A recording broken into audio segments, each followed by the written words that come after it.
बात है साल 2002 की, जब थाने की एक सोसाइटी को द मोस्ट हॉन्टेड सोसाइटी का अवार्ड मिला। आज मैं आपको इस सोसाइटी के उन डरावने रहस्यों के बारे में बताने जाऊंगा जिनके बारे में सुनकर थाने और मुंबई के लोग आज भी डर जाते हैं। ये कोई मनगढ़ंत कहानी नहीं है, बल्कि एक सच्ची घटना है जिसके सबूत आज भी इंटरनेट पर मौजूद है। लेकिन इस कहानी में जाने से पहले मैं आपको चेतावनी दे दूं, अगर आप इसे आधी रात को देख रहे हैं तो तुरंत इस वीडियो को बंद कर दें, क्योंकि ये वीडियो कमजोर दिल वालों के लिए बिल्कुल भी नहीं है। अगर आप चैनल पर पहली बार आए हैं तो हमारे इस चैनल को सब्सक्राइब करें, वीडियो को लाइक करके शेयर जरूर कर दें।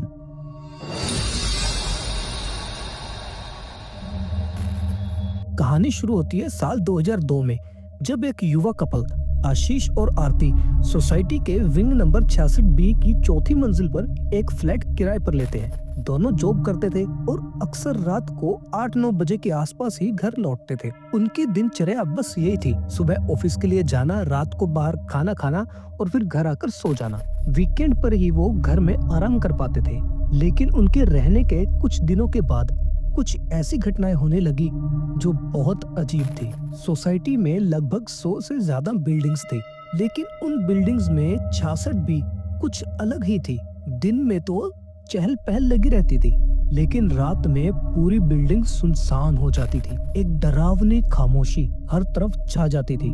लेकिन एक रात जो हुआ वो सच में बहुत ही अजीब था।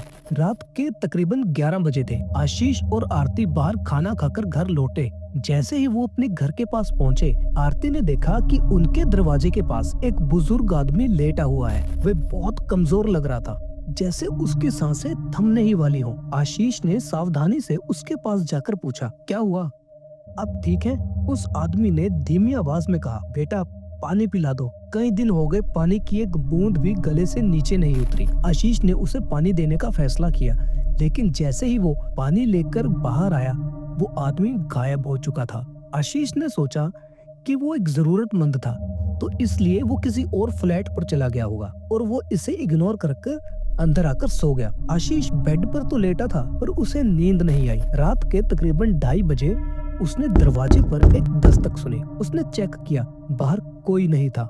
यह घटना 3 बार हुई। हर बार दस्तक और तेज होती जा रही थी। तीसरी बार जब दस्तक हुई तो आशीष ने दरवाजा खोलने से इनकार कर दिया, लेकिन तभी उसे ऐसा महसूस हुआ कि कोई उसके बगल में खड़ा है। आशीष ने जैसे ही आंखें खोलकर देखा, वो बुजुर्ग आदमी उसके बिस्तर के बिल्कुल पास खड़ा था। उसकी आंखें खोखली थी और उसकी आवाज कांप रही थी। बुजुर्ग ने बोला, तूने दरवाजा क्यों नहीं खोला? मुझे प्यास लगी है, मुझे पानी दे, नहीं तो आज मैं तेरा ही खून पी लूंगा। ये सुनते ही आशीष डर के मारे बेहोश हो गया। अगली सुबह आशीष और आरती वॉचमैन के पास पहुंचे और सारी घटना बताई। इसके बाद वॉचमैन ने जो कहा उसे सुनकर उनके होश उड़ गए। वॉचमैन ने बताया कि साल 1980 में उसी फ्लैट में एक बुजुर्ग कपल रहता था। पत्नी की बीमारी के चलते मौत हो गई और पति अकेला रह गया। गम में तंग आकर उस बुजुर्ग आदमी ने उसी कमरे में पंखे से लटककर खुदकुशी कर ली। उसका शव कई दिनों तक वहीं पड़ा रहा और तब से अब तक उसकी आत्मा उसी फ्लैट में भटक रही है। वॉचमैन की बात सुनकर आशीष और आरती की रूह कांप गई।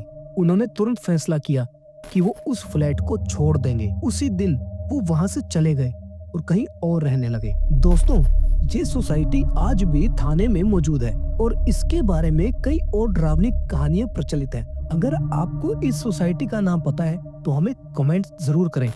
और हाँ, किसी भी नए घर में जाने से पहले उसका इतिहास जरूर जान लें। कहीं ऐसा ना हो कि रात को आप चैन से सोएं और आपके बगल में कोई आकर खड़ा हो जाए। मिलते हैं अगली वीडियो में।